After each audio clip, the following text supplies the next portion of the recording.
Hello everyone, welcome to Tachyonic Zest. Next अब हम पढ़ेंगे चैप्टर 7 टाइम गोज ऑन। तो अगर आप लोग हमारे चैनल में नए हो तो प्लीज़ हमारे चैनल को सब्सक्राइब कर लो और जो नोटिफिकेशन आइकॉन है उस पर भी क्लिक कर दो। सबसे पहला स्टोरी है उल्टा पुल्टा time. This is a story with टॉपसी टर्वी time. तो स्टूडेंट्स, आप इस स्टोरी को ध्यान से देखो, यहाँ पर कुछ फोटोज़ हैं। अकॉर्डिंगली हमें ये स्टोरी पढ़ना है और यहाँ पर कुछ वर्ड्स हैं जो रेड या फिर पिंक कलर में है। उन वर्ड्स को हमें यहाँ पर जो करेक्ट वर्ड्स दिए हुए हैं उनसे रिप्लेस करना है। तो सबसे पहले हम स्टोरी पढ़ते हैं और साथ में वर्ड्स को यहाँ पर रिप्लेस करते हैं। सबसे पहले है as the sun sets Sumana wakes up. तो स्टूडेंट्स, हम कब उठते हैं? हम सुबह उठते हैं, उठ करके स्कूल जाते हैं, तब सन राइज करती है, सेट नहीं करती। तो यहाँ पर अगर आप करेक्ट वर्ड इसका देखोगे तो सेट्स के जगह पर यहां पर होगा rises.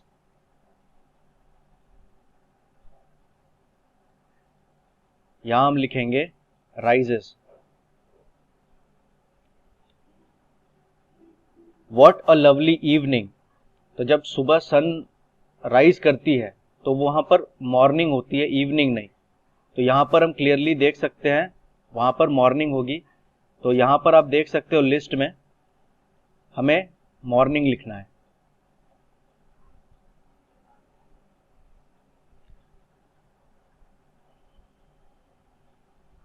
She washes her face fast in 2 hours and runs out। तो स्टूडेंट्स, हम आवर्स की जगह पर यहाँ पर क्या लिखें? तो क्या हमें फेस वॉश करने में 2 घंटे लगते हैं? It is completely wrong. हमें अपना फेस वॉश करने में कुछ मिनट्स लगते हैं। तो करेक्ट वर्ड वहां पर होगा minutes. She goes straight to the bird's nest. She has been watching the eggs for the last few months। उसके बाद वो स्ट्रेट एक बर्ड की नेस्ट है वहां पर वो चली जाती है। उस नेस्ट को she has been watching the eggs for the last few months. तो यहां पर स्टूडेंट्स कौन सा करेक्ट वर्ड होगा? तो स्टूडेंट्स, जनरली जो बर्ड्स हैं उनके एग्स को हैच करने में 14 टू एनीवेयर बिटवीन 20 डेज लगते हैं। तो मंथ्स वहां पर नहीं हो सकता। तो जो करेक्ट वर्ड है वो है डेज। नेक्स्ट है She was waiting for the baby birds to come out, but before she can blink her eyes in a week। तो स्टूडेंट, जो आई की ब्लिंकिंग होती है it happens in a moment, not in weeks. तो यहां पर जो करेक्ट वर्ड होगा अगर हम यहां पर देखें तो वो होगा मोमेंट।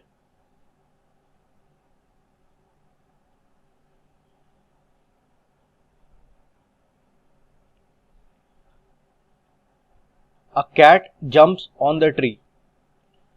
तो वो वेट कर रही थी कि बेबी बर्ड्स कब बाहर आएंगे, बट अचानक वहां पर एक कैट आ जाती है और वो ट्री पर वहां पर जंप करने लगती है। The mother bird cries loudly and Sumana rushes to shoo away the cat. As the cat jumps it hits the big green mango. धूम। तो स्टूडेंट्स, पिक्चर्स में आप देख सकते हो वहां पर एक कैट आ जाती है ट्री पर, और जैसे ही वो कैट आती है जो मदर बर्ड है वो जोर से चिल्लाती है। तो उसकी हेल्प के लिए सुमाना कैट को वहां से भगाती है। As the cat jumps it hits the big green mango. जैसे ही वो जंप करती है she hits a big green mango. In 2 days it is on the ground. तो यहां पर कौन सा करेक्ट वर्ड होगा स्टूडेंट्स? उसको ग्राउंड तक पहुंचने में 2 दिन तो नहीं लगेंगे। तो यहां पर जो करेक्ट वर्ड होगा it will be seconds. In 2 seconds it is on the ground। Oh how sad, the mango is still not fully ripe, it needed 1 more year to become sweet। तो मैंगो जिससे वो टकराती है वो भी नीचे गिर जाती है। तो मैंगो फुल्ली वहां पर राइप नहीं थी, वो फुल्ली पूरी तरह से पकी हुई नहीं थी। तो राइप होने में उसको और कितना टाइम लगता? तो यहां पर उन्होंने लिखा year, which is a wrong word. Generally weeks लगते हैं। तो यहां पर करेक्ट वर्ड होगा week. It needed 1 more week to become sweet। Suddenly Sumana's sister calls out, are you still not hungry? Has your stomach clock gone to sleep? Come and eat hot upma for dinner. तो सुबह students हम लोग dinner नहीं करते हैं, dinner हम लोग रात को करते हैं। दोपहर में जो हम करते हैं उसे कहते हैं लंच, सुबह हम करते हैं ब्रेकफास्ट। तो करेक्ट वर्ड यहां पर है breakfast.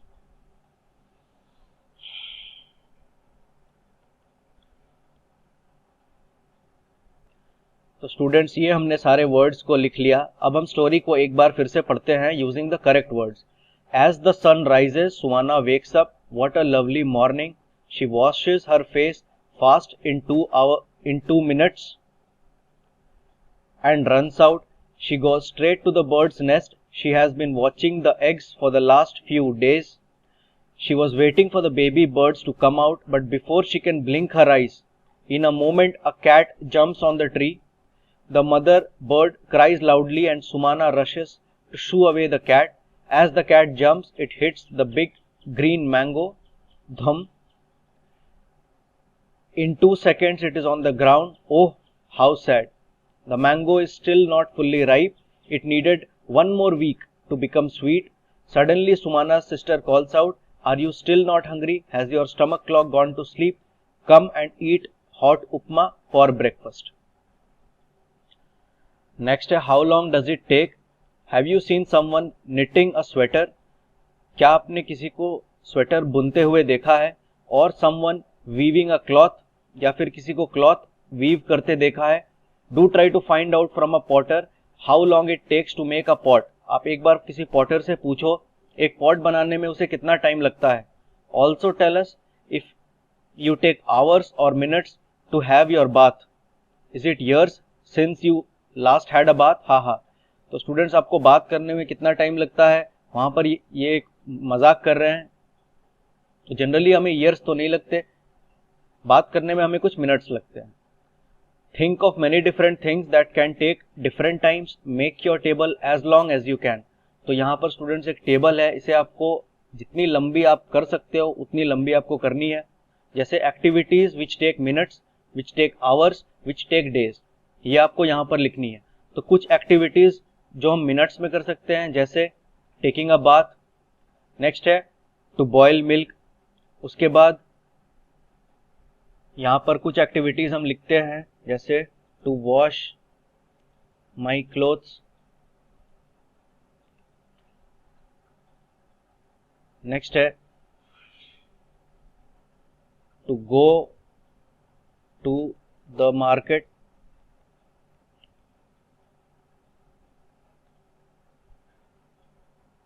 Next to fill a bucket of water.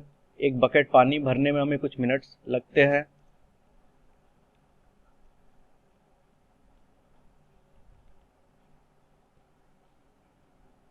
Next है टू बॉयल एन एग. एक अंडा बॉईल करने में हमें कुछ मिनट्स लगते हैं.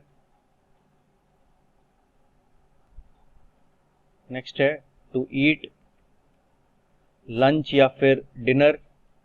तो ये सारे एक्टिविटीज करने में हमें कुछ मिनट्स लगते हैं. आप चाहो तो यहाँ पर कुछ और एक्टिविटीज ऐड कर सकते हो. नेक्स्ट यहाँ पर कुछ एक्टिविटीज है जिनको आवर्स लगते हैं जैसे to stitch a shirt, to set curd मतलब दही जमाना. अ स्कूल डे, एक जो पूरा स्कूल का दिन होता है उसको तकरीबन 7 से 8 घंटे लगते हैं. तो वहां पर कुछ आवर्स लगते हैं. नेक्स्ट यहाँ पर कुछ हम एक्टिविटीज लिख सकते हैं जैसे to go and come back from tuition classes.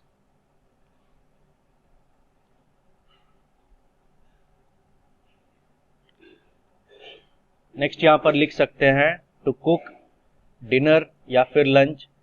तो जो पूरा मील होता है उसको बनाने में 1 to 1.5 आवर्स या फिर उससे ज़्यादा भी लगते हैं डिपेंडिंग ऑन कितने सारे चीज़ें आप बना रहे. नेक्स्ट यहाँ पर लिख सकते हैं to watch a movie.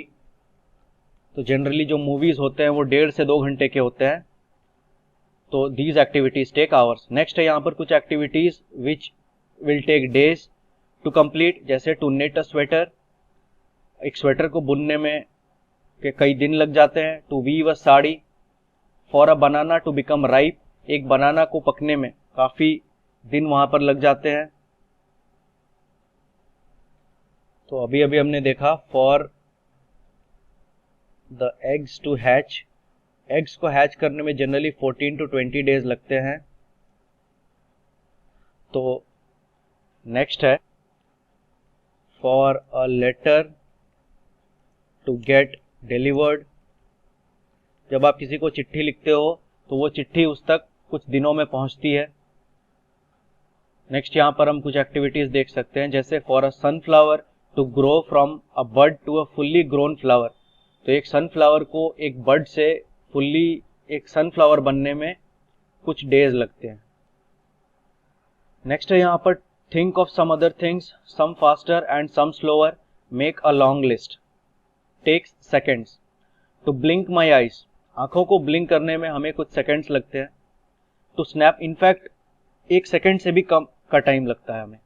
Next है टू स्नैप माई फिंगर्स, आप स्नैप करके देखो, स्नैप का मतलब होता है चुटकी बजाना, तो you will take seconds. To gulp my medicine, जब हम मेडिसिन खाते हैं। उसके बाद a fruit to fall from a tree, it takes a few seconds. यहाँ पर कुछ और एक्टिविटीज आप लिख सकते हो या फिर ड्रॉ कर सकते हो। तो यहाँ पर आप कुछ और एक्टिविटीज लिख सकते हो, जैसे to drink a glass of water, next to say thank you to someone. तो ये सारे एक्टिविटीज को करने में आपको यहाँ पर कुछ सेकेंड्स लगते हैं।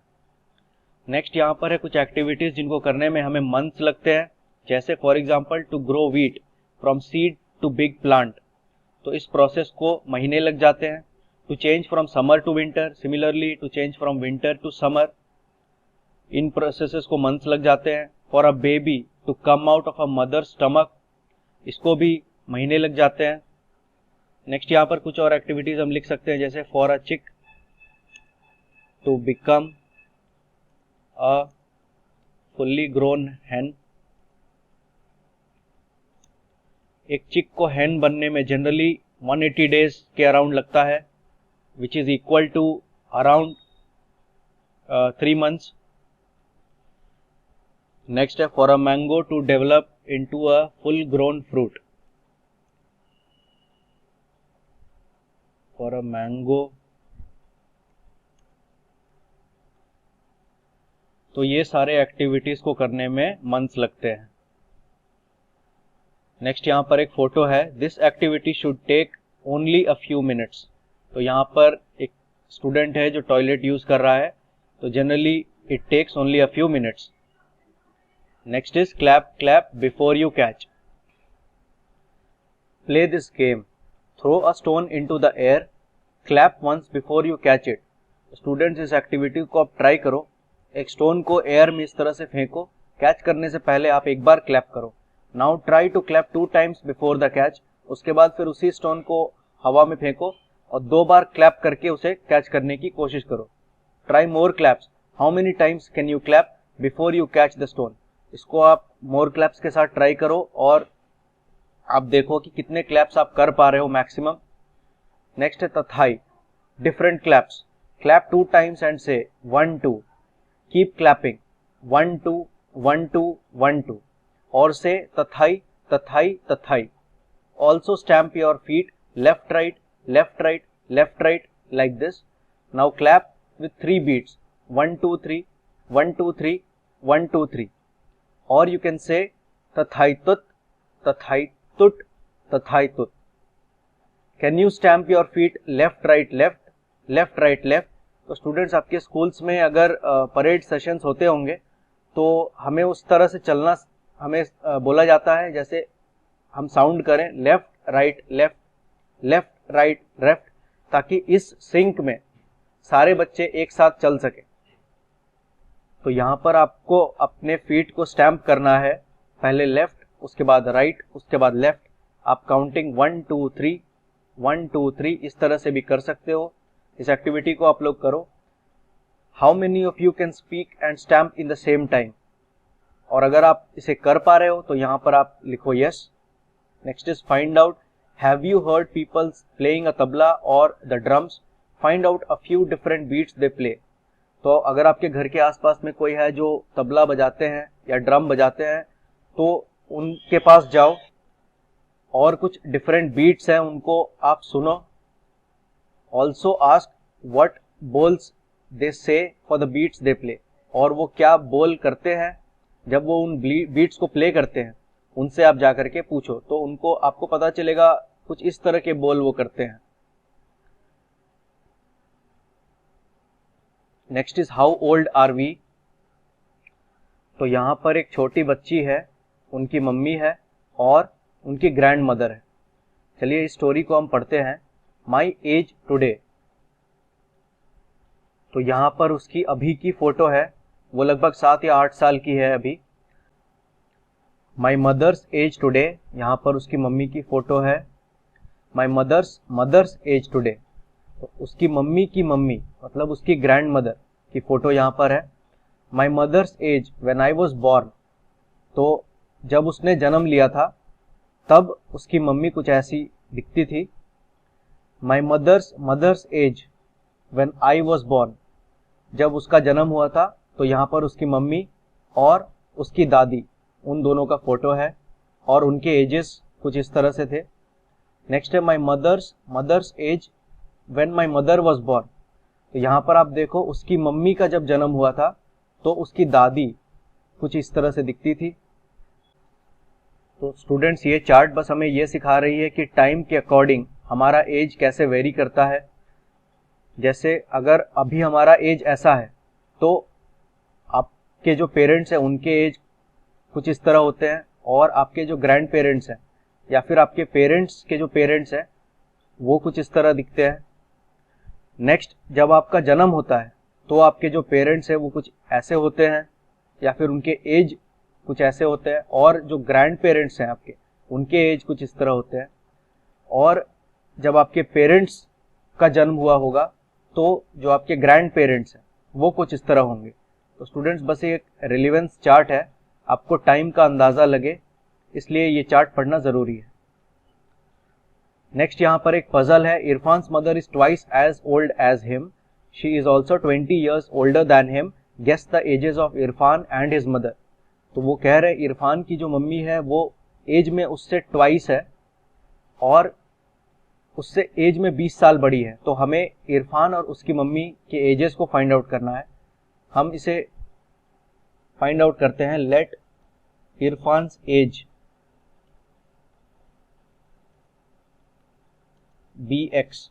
हम मान लेते हैं उसका एज अभी x है, x की वैल्यू हमें फाइंड आउट करनी है। तो वो कह रहे हैं कि जो इरफान की मम्मी है वो इरफान से ट्वाइस है एज में। तो यहां हम क्या लिखेंगे, इरफान्स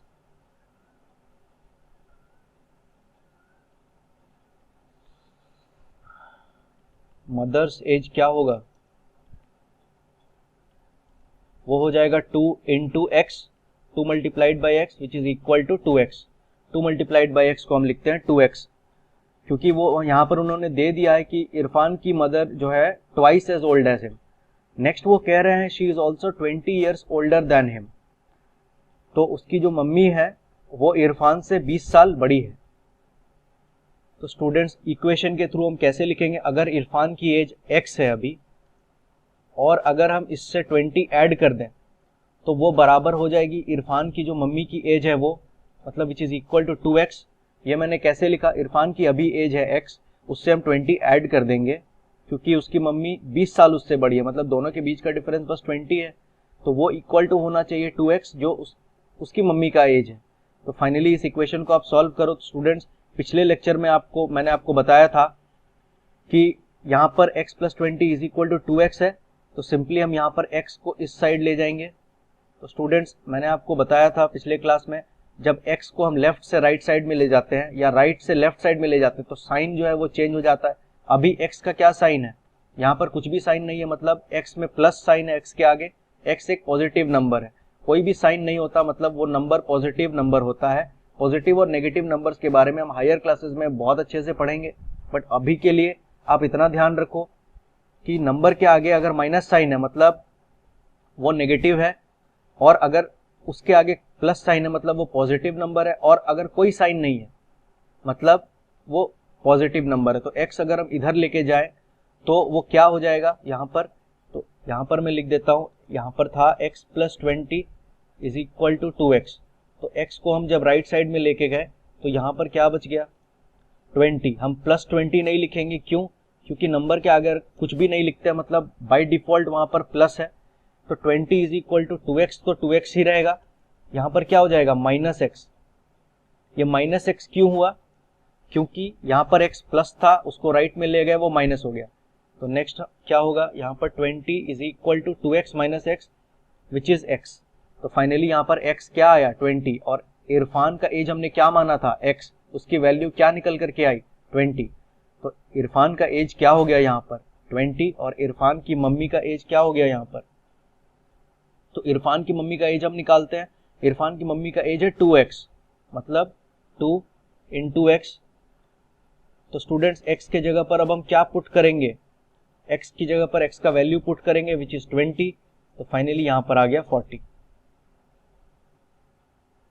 तो यहां इरफान की मम्मी का एज है 40 ईयर्स, इरफान का एज है 20 ईयर्स। नेक्स्ट है birth certificate. Look at the birth certificate of Binsy. Binsy की बर्थ सर्टिफिकेट है ये।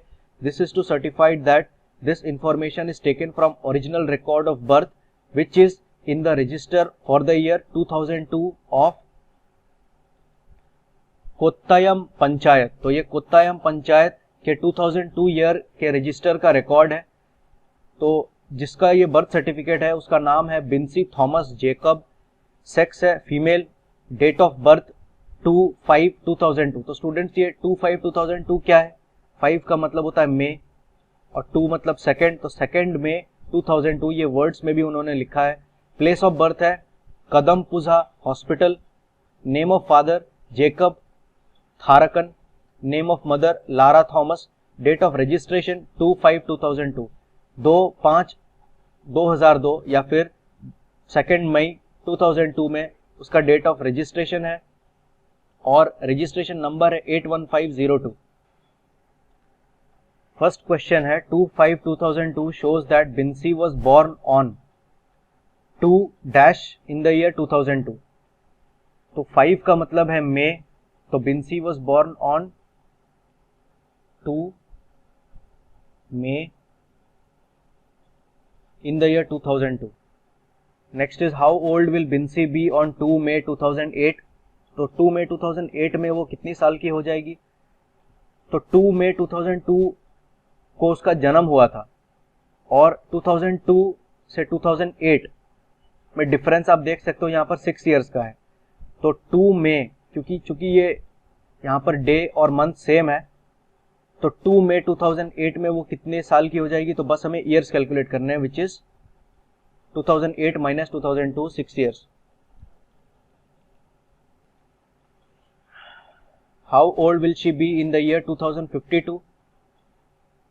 तो 2052 में उसकी एज क्या हो जाएगी? सिंपली 2052 यहाँ पर minus 2002 which is equal to 50 years. Next है on what date will she be 8 years old? Write in numbers. तो किस डेट में वो 8 साल की हो जाएगी, नंबर्स में हमें लिखना है। तो स्टूडेंट्स 2002 में उसका जन्म हुआ था, तो 2002 + 8 विच इज 2010। तो she will be 8 years old on 2/5/2010।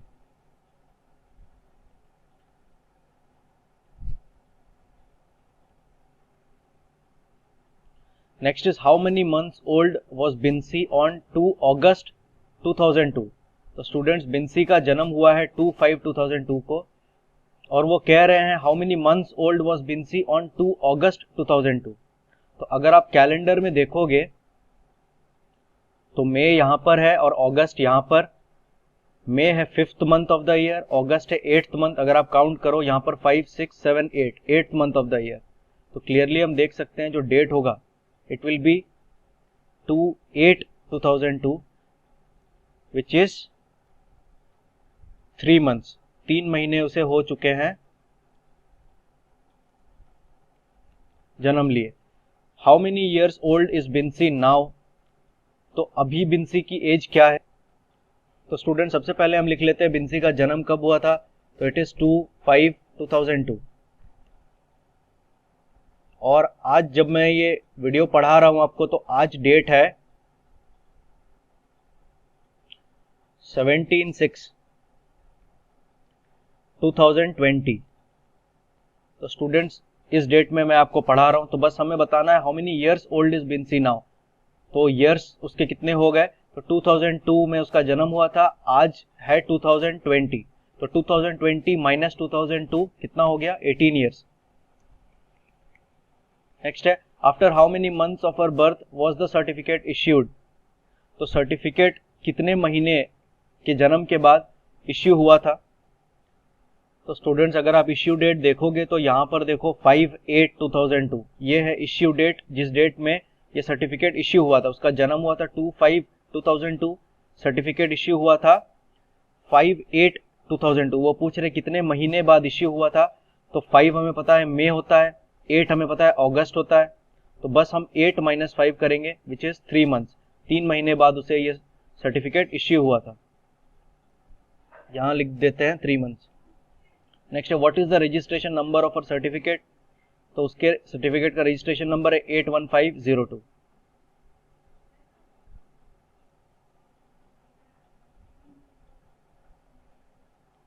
(02) here stands for 2002 और द ईयर। नेक्स्ट है, find out when were you born. तो स्टूडेंट्स आपका जन्म कब हुआ था, ये एक्टिविटी आपको खुद से करनी है।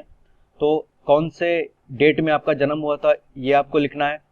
Write your date of birth in numbers. तो नंबर्स में आपको आपका डेट ऑफ बर्थ लिखना है कुछ इस तरह से। Do you have a birth certificate, ask your parents and make one for yourself. तो क्या आपका बर्थ सर्टिफिकेट है, अगर है तो आप उसको देख करके इसे फिल कर सकते हो, अगर नहीं है तो आप अपने पेरेंट्स को बोलो आपका एक बर्थ सर्टिफिकेट बनाएंगे।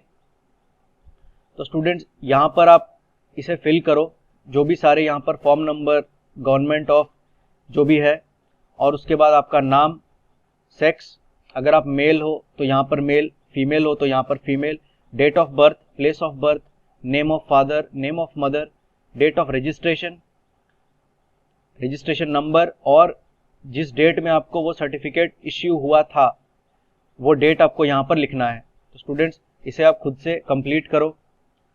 तो ठीक है स्टूडेंट्स, ये था पार्ट 1। नेक्स्ट अब हम पढ़ेंगे कैलेंडर इन पार्ट 2। तब तक के लिए take care and thank you.